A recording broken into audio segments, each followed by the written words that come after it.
الحمد لله نحمده ونستعينه ونستغفره ونؤمن به ونتوكل عليه ونعوذ بالله من شرور أنفسنا ومن سيئات أعمالنا من يهده الله فلا مضل له ومن يضلله فلا هادي له ونشهد أن لا إله إلا الله وحده لا شريك له ونشهد أن سيدنا وسندنا ونبينا وحبيبنا ومولانا محمدا عبده ورسوله صلى الله تعالى عليه وعلى آله وبارك وسلم تسليما كثيرا كثيرا أما بعد أعوذ بالله من الشيطان الرجيم بسم الله الرحمن الرحيم بل هو قرآن مجيد في لوح محفوظ صدق الله العظيم اللهم صل على سيدنا وسندنا ونبينا وحبيبنا ومولانا محمد وبارك وسلم ذی وقار عارف باللہ نمونہ اسلاف حضرت مولانا احمد نصر صاحب بنارسی دامت برکاتہم العالیہ جو آج کے اس اجلاس کے صدر باوقار ہیں، آج کے اس جلسے کے سرپرست محترم ہمارے صوبہ جھارکھنڈ کے ممتاز عالم دین، نہایت ہی باکمال ذی استعداد عالم، اور بالخصوص آپ کے ضلع دھنباد کے ایک بہت عظیم شخصیت جن کے علمی خدمات اس وقت پورے دھنباد ہی میں نہیں بلکہ پورے جھارکھنڈ میں محیط ہے، حضرت الحاج مولانا مفتی عبدالحی صاحب القاسمی مد ظل العالی، صدر جمعیت علماء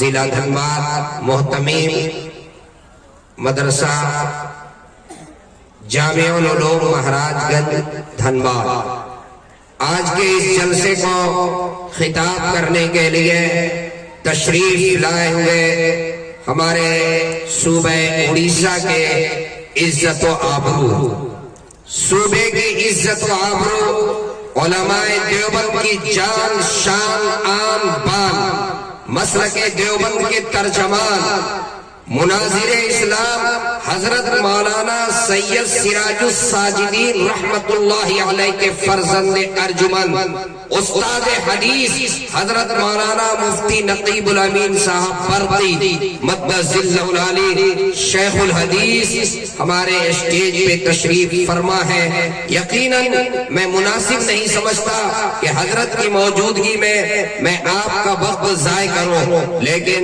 انتظامیہ کا کچھ ایسا ہی حکم ہوا، حضرت کی اجازت ملی، میں بہت مختصر آپ کے سامنے چند منٹ میں گفتگو کروں گا۔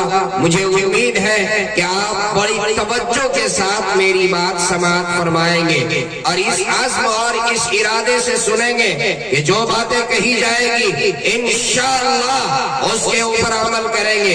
آج کا مسلمان الحمدللہ یہ بڑی اچھی بات ہے، کہیں بھی دین کی مجلس ہو، جلسہ ہو، اجتماع ہو، دینی اجتماع ہو تو مسلمان رات بھر بیدار ہو کر کے علماء کرام کے بیانات کو سنا کرتا ہے، یہ بڑی اچھی بات ہے۔ لیکن میرے بھائیوں، میں آپ کو یہ کہنا چاہتا ہوں، اگر آپ یہ چاہتے ہو کہ آپ کو اس سے فائدہ ہو، آپ یہ چاہتے ہو کہ کامیابی آپ کے قدم چومے، تو آپ جلسوں میں، دینی جلسوں میں، دینی اجتماعات میں آپ اس عزم کے ساتھ شرکت کریں، علماء کے بیانات آپ اس ارادے کے ساتھ سنیں کہ جو بھی بات کہی جائے گی، اسٹیج سے جو پیغام دیا جائے گا انشاءاللہ اس کے اوپر عمل کریں گے، عمل کریں گے انشاءاللہ۔ کتنے لوگ کریں گے ذرا ہاتھ اٹھائیے۔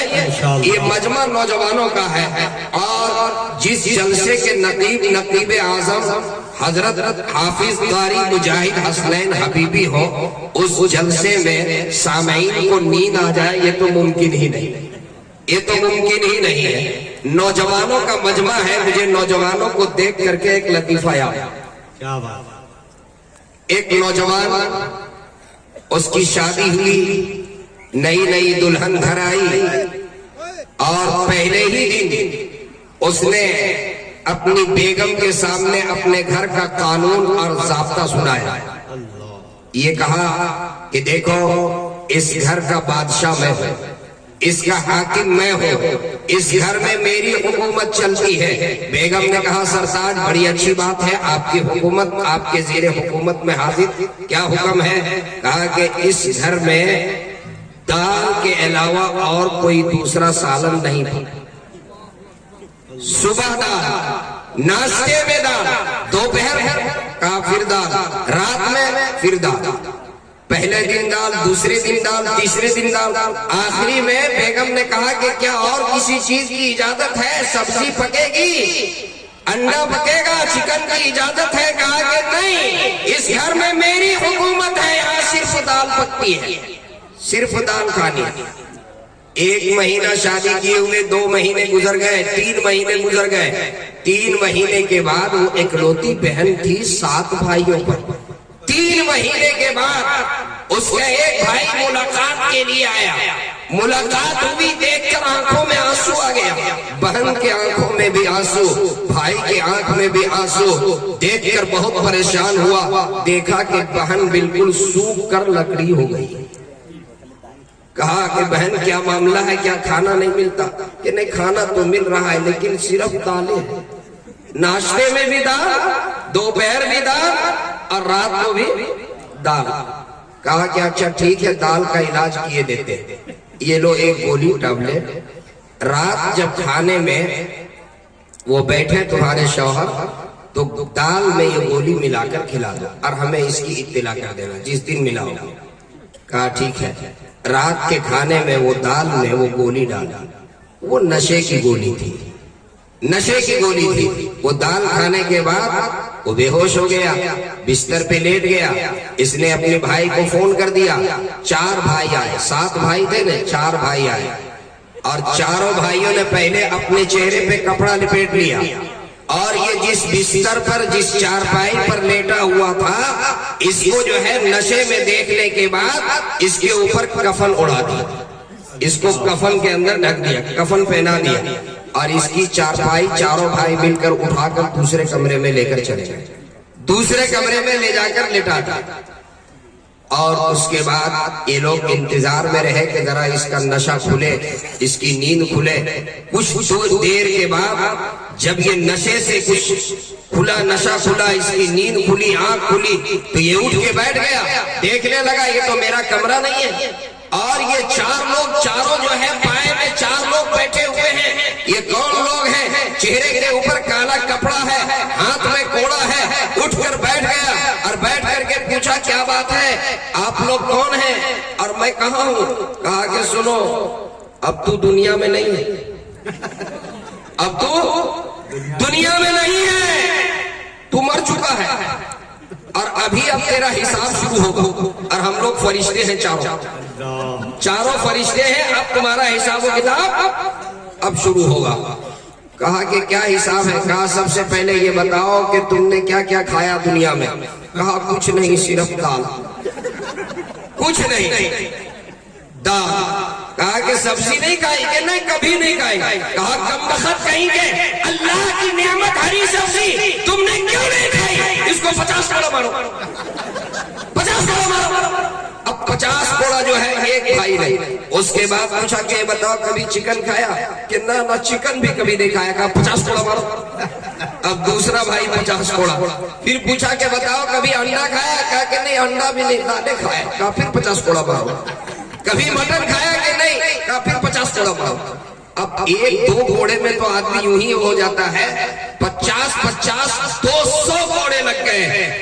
200 کوڑے مار کر کے اور چاروں بھائی مطمئن ہو کر کے چلے گئے. اور یہ تو دوبارہ پھر جو ہے بستر پہ لیٹ گیا, بے ہوش ہو گیا. صبح 10 بجے نیند کھلی, بیگم نے آ کر کے جگایا. کہا سرتاج کیا حال ہے, کیا کھانا ناشتہ نہیں کھائیں گے؟ اٹھیے, ناشتہ میں آپ کے لیے بنا کر کے لاؤ. یہ بہت ہی مشکل سے اس کی نیند کھلی. کہا کہ ہاں ہاں جاؤ ناشتہ بنا کر کے لاؤ. کہا میں جلدی سے جا رہی ہوں اور آپ کے لیے عمدہ قسم کی دال بنا کر کے لاتی ہوں. کہا سنو سنو سنو سنو سنو, ارے دال کا عذاب بہت سخت ہے, دال نہیں چکن بنا کر کے. دال کا عذاب بہت سخت ہے. آج رات عذاب میرے اوپر آیا، دال کا عذاب بہت سخت ہے، اس لیے آپ دال نہیں پکیں گے، اب دال نہیں۔ میرے نوجوان دوستوں، آپ سے میں گزارش کر رہا ہوں، شادی کے بعد کبھی ایسی غلط حکومت چلانے کی کوشش مت کیجیے گا، ایسی غلط حکومت چلانے کی کوشش کبھی مت کیجیے۔